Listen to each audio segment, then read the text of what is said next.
I think if Trump is deserving of a nickname, it's the bully president. Because so much of his presidency is really just about bullying people to get his way, not things he has any authority as president to do, but just about puffing out his chest and making threats to other people and hoping they'll cave. And this TikTok stuff, I think, is really a big symptom of this. So, yeah, and I'm not on TikTok, by the way. I don't like the fact that it's Chinese. I really don't. If it gets bought by Microsoft, that might be a different thing. But my daughter's really into it. The young people are really into it. It's kind of like the latest thing there. Yeah, it's owned by a Chinese company called ByteDance. And, you know, a lot of people think, like, if you're a Chinese company, you're basically kind of owned by the Chinese government anyway. So, it started off as Musical.ly in 2017, rebranded as TikTok in 2018, and just in the last year or so, it's just come out of nowhere and become dominant, especially among young people. So now the Trump administration is saying it's going to ban TikTok because, of course, it's a national security threat. Isn't that what they always say? How it's supposed to be a national security threat, I don't know, any more than, you know, Facebook or anything else, but... Now this, who wrote this one? Was it Masnick? Oh, come on, scroll the right thing. Yeah, it was Masnick, Mike Masnick. I think he wrote the other one I'm about to do too. But, apparently he's saying that Trump was annoyed that TikTok kids made Trump look bad in Tulsa by reserving a bunch of tickets and then not using them and making it look like not a lot of people showed up. Well, the thing is, they could have done that with anything. They could have done that with Snapchat. You know? It wasn't like TikTok enabled them to do something they couldn't have done anyway. But apparently he's going to try to order ByteDance to get rid of TikTok or stop them from, you know, doing things in America or whatever. How he has the authority to do that is anyone's guess, but like I said, it's probably just a bully. So, of course, right along with this is the news that Microsoft might be buying TikTok. Will that make it better? Will that make it worse? I'll leave that up to you. Personally, I'd be more comfortable with Microsoft than with anyone in China. Not that I'm that sanguine about Microsoft, although I've been interested in the changes the company has been made lately, because this is, I don't know if I'll cover this or not, but I saw this. Microsoft has bought a $35,000 annual membership in the Blender Foundation, which is really awesome. And so, like, there's the idea that Microsoft's on the Linux Foundation, and there's this idea that Microsoft is there because they're going to try and, I don't know, somehow undermine it, and try to make it, you know, not work as well, so people will be stuck with Windows or whatever. I'm not really sure what the argument is there, but, and I mean, maybe there's something to that, maybe that isn't.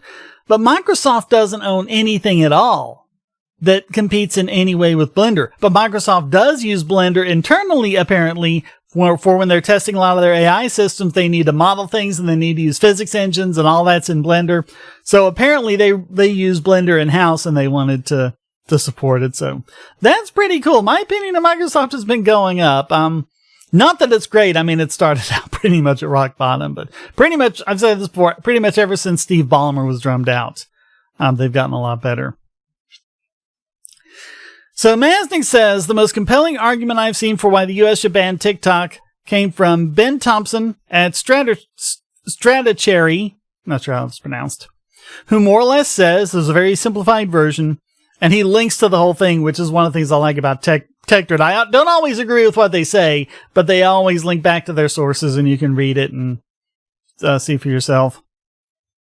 But the idea is China is engaged in a war to impose its ideology on the world, and absolutely no one else does that. So it'll make use of TikTok and other services to attack Western liberalism. It's dangerous to allow it to operate in the West under Chinese ownership. And he supports selling TikTok off to an American company. Okay, that would solve it for him.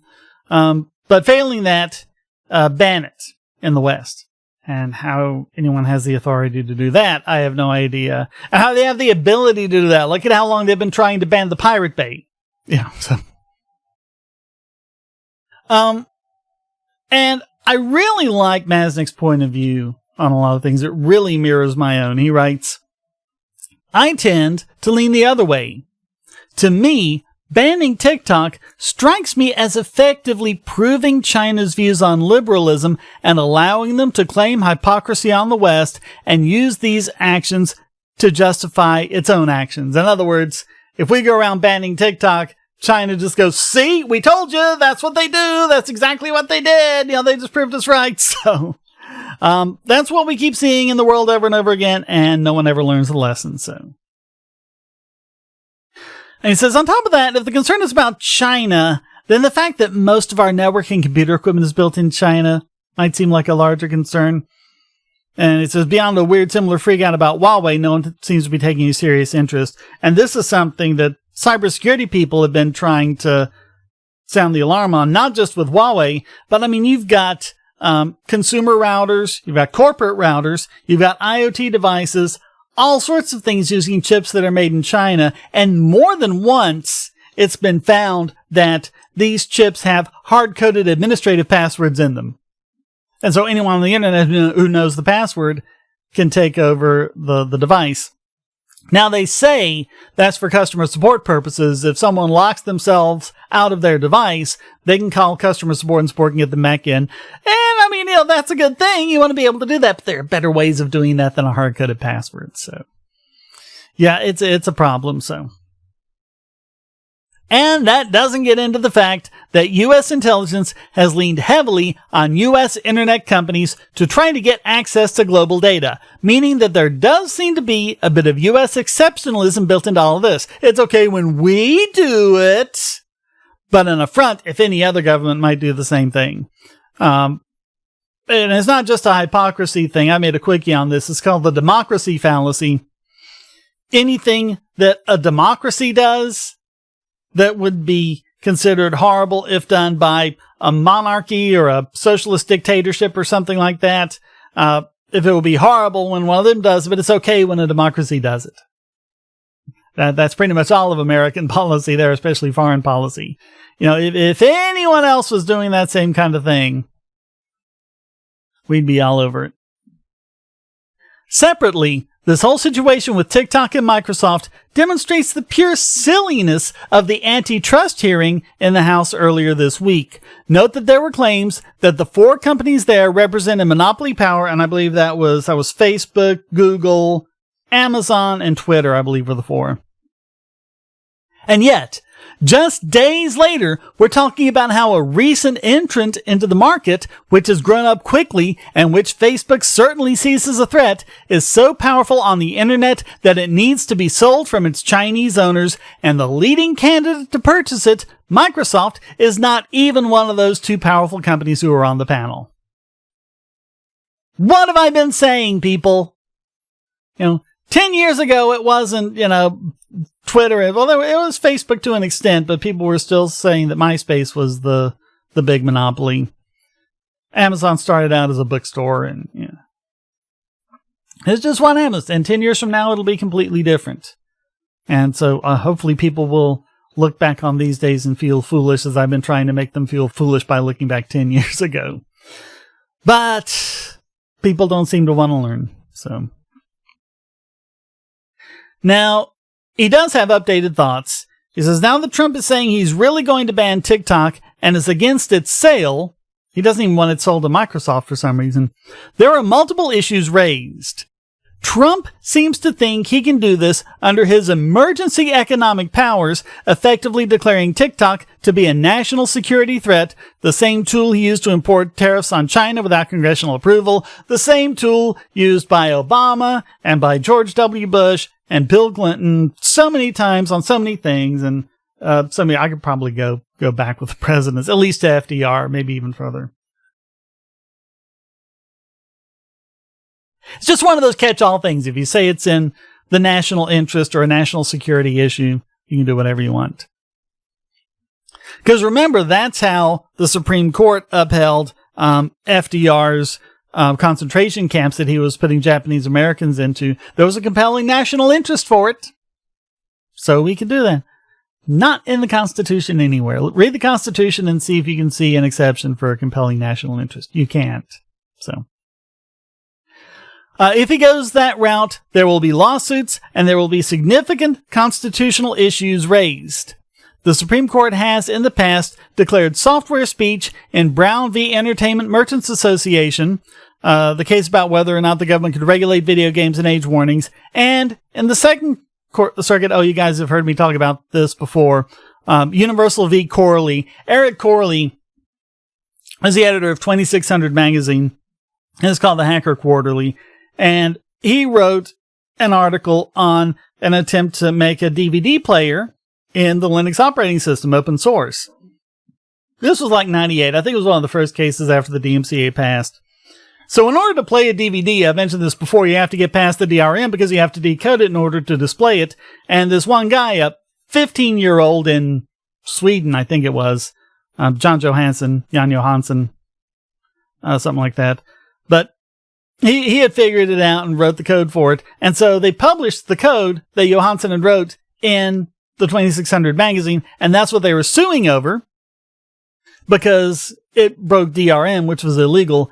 But in the course of it, at least the court did confirm that software is protected free speech. I won't read all this out, but basically, yeah, computer code is readable by programmers, just like sheet music is readable by musicians. And if you're not a musician, sheet music is nonsense.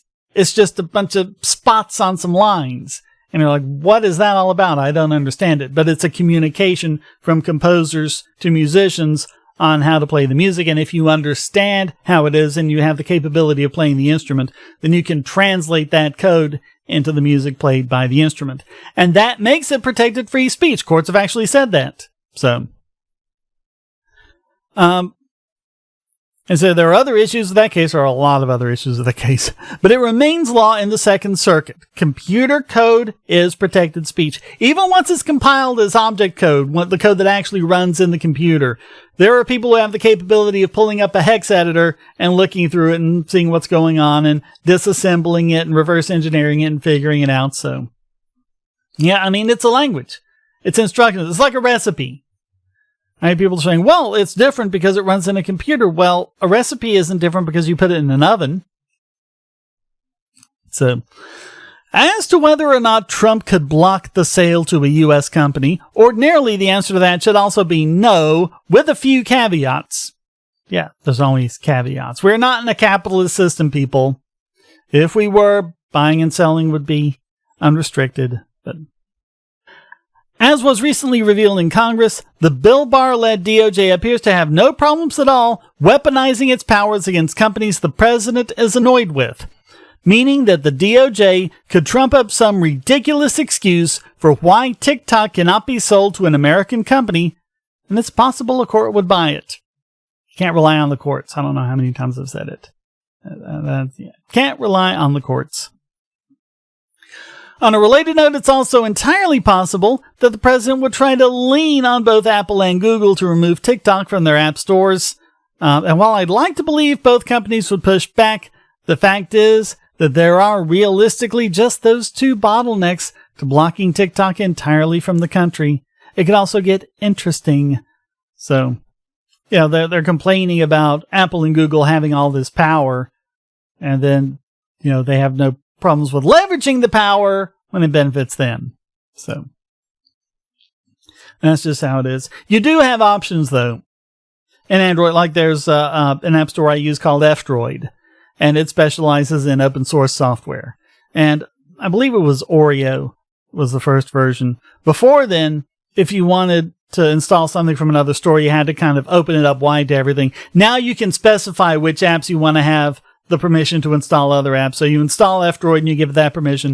And then you can install F-Droid apps. You can do that with Amazon's store. You don't have to have an Amazon device to use Amazon apps from Amazon's Android store. You just put it on your regular Android device. So you do have options. But this whole TikTok thing, I think, is really interesting. It'll be interesting to see how that shakes out. But yeah, it also stands as a complete refutation to the people who are saying, oh, well, no, Facebook's a monopoly. And you said a couple of years ago that, Facebook was going to go down. Well, where is it? Well, what about TikTok? Okay, it's probably more of a competitor to Instagram than Facebook itself. But look what it's done in just a couple of years. So that's how it is. Thank you for watching. Thanks everyone who supported this channel. If you want to keep getting my videos, please hit subscribe and also hit the bell. Remember to do that to make sure you're getting notified about all the videos. And please hit like if you like this video. And also go to donate.bogosity.tv. You can donate via PayPal or become a regular patron through Patreon and Subscribestar. You can also donate with cryptocurrency. So please go and give whatever you think is worth. That's what keeps me going through these dark and troubled times.